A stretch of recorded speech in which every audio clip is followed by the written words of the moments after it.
Assalamualaikum warahmatullahi wabarakatuh semuanya. Di tengah perkembangan Timur Tengah yang kian anarkis dan menimbulkan ketidakpastian, Erdogan membawa Turki sebagai negara penyelesai masalah dengan intervensi politik dan militernya yang aktif. Selain sebagai pengimbang agresivitas Iran yang merepresentasikan kekuatan Syiah, Turki berusaha memperkuat dominasi kekuatan Islam Sunni dengan hadir dalam berbagai konflik internal di Libya, Suriah, Irak. Kejayaan Islam di bawah kekhalifahan Utsmaniyah atau Kesultanan Ottoman telah memperkuat kerinduan kawasan terhadap munculnya Turki sebagai kekuatan baru seiring dengan semakin surutnya peran Amerika Serikat. Analisis atas munculnya Erdogan dan Turki sebagai negara besar baru di Timur Tengah dengan segala kontroversinya dibutuhkan untuk dapat memahami dengan jelas situasi baru di kawasan dan arah perkembangannya dalam beberapa tahun ke depan. Munculnya Turki sebagai kekuatan penyeimbang baru untuk melindungi kepentingan umat Islam dan menciptakan terobosan dan kemajuan signifikan dalam membangun stabilitas baru di Timur Tengah. Erdogan dan Turki sebagai kekuatan baru di Timur Tengah. Saya Rizkat Al-Zahra melaporkan.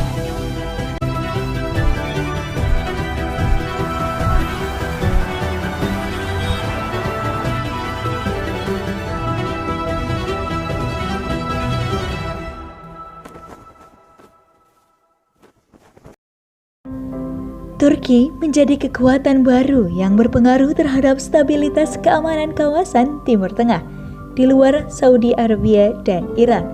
Dua negara kekuatan menengah middle power yang telah memperlihatkan lebih dulu posisi mereka sebagai negara luar yang turut terlibat dalam perkembangan di kawasan tersebut.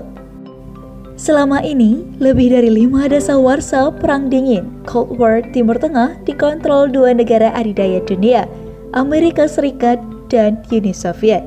Selain negara kekuatan menengah seperti Israel, Mesir, Irak, Iran, dan Suriah, seiring dengan perkembangan situasi baru di tingkat global dan kawasan, muncul kekuatan menengah baru, dalam hal ini Turki di Timur Tengah.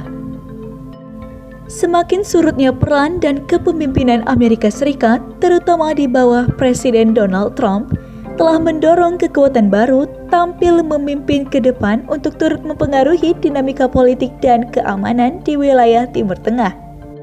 Kemunculan Turki untuk mempengaruhi solusi konflik internal dan masa depan Timur Tengah tampak lebih agresif dibandingkan dengan Saudi Arabia, sesama negara dengan pengikut Sunni yang besar, di samping juga dengan Iran, negara dengan pengikut Syiah mayoritas, karena signifikan perannya dalam mempengaruhi perkembangan politik dan situasi keamanan kawasan. Eksistensi dan sepak terjang Erdogan dan Turki perlu diungkap melalui pembahasan ini. Realitas menunjukkan peran Erdogan yang menampilkan dan sekaligus mempresentasikan wajah Turki tidak dapat diremehkan, melainkan perlu dibahas dan dianalisis dengan kritis.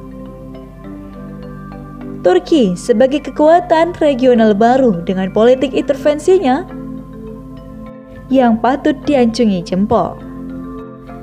Pasca berakhirnya Imperium Ottoman, Turki tetap ingin menunjukkan peran besarnya dalam menentukan masa depan dunia dan kawasan. Di bawah Recep Tayyip Erdogan, pemimpin politik modern Turki ini naik ke panggung kekuasaan sejak tahun 2003 sampai tahun 2014 sebagai Perdana Menteri dan tahun 2014 sebagai presiden, dengan mengubah konstitusi lewat referendum agar bisa terus memimpin dengan caranya yang kontroversial. Untuk tetap berkuasa di Turki, semula ia tidak menarik perhatian dunia. Namun, dengan sikapnya yang agresif mencamuri berbagai konflik internal atau domestik di berbagai negara di Timur Tengah, Erdogan menjadi faktor yang harus dicermati yang dapat mempengaruhi stabilitas keamanan dan prospek kawasan tersebut.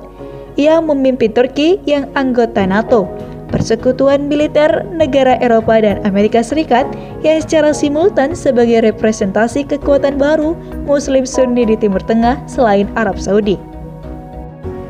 Di bidang ekonomi, Di bawah Erdogan, Turki menghadapi krisis berat yang diperparah penyebaran pandemi COVID-19. Sejak 2019, Turki diperkirakan sudah mengalami resesi. Apalagi dewasa ini dengan kontraksi ekonomi 4%, inflasi melonjak hingga 12%, dan nilai lira atas US dollar melemah menjadi 7,30. Bank Sentral Turki telah menghabiskan 65 US dollar miliar untuk menopang lira agar tidak anjlok terus. Upayanya meluncurkan stimulus menghadapi pandemi selama 3 bulan terakhir membuat utang konsumen meningkat 25% menjadi lebih dari 100 miliar US dollar.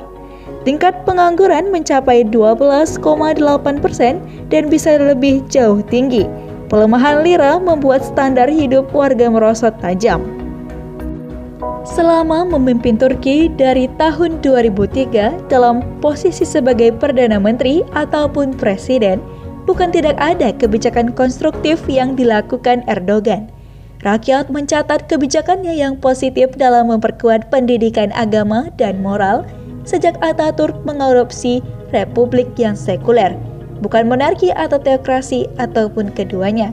Dengan serangkaian kebijakan lainnya, seperti melarang minuman beralkohol, ia bersama Partai Keadilan dan Pembangunan yang ia pimpin sejak tahun 2017 membawa Turki kian konservatif di mata dunia. Erdogan mengklaim telah mengikuti jalan demokrasi dalam merealisasikan segala ide dan gagasannya. Ia percaya pada kekuatan politik sipil Islam vis-a-vis militer dalam politik, namun dituding represif oleh lawan-lawan politik, terutama kaum muda liberal serta para pengkritik dan penentangnya. Dengan partai politik di mancanegara yang sealiran, ia membangun solidaritas yang kuat seperti Partai Keadilan di Mesir dan Partai Keadilan Sejahtera di Indonesia. Bersama para pendukungnya dan simpatisannya, ia membangun pan-Islamisme baru. Di tengah friksi dan melemahnya kekuatan Islam global, ia digadang-gadang sebagai model pemimpin khilafah global bagi mereka yang merindukan kehadiran kekhalifahan Neo-Ottoman.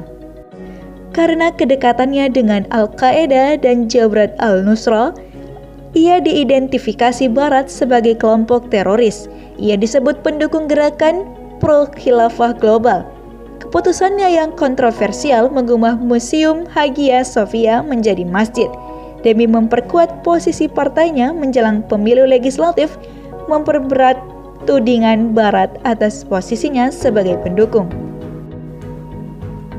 Walaupun ia sendiri pernah mengatakan menolak khilafah, Erdogan dicurigai Barat sebagai pendukung kelompok militan atau ekstrim Islam, terutama dalam konflik internal Suriah dan Libya.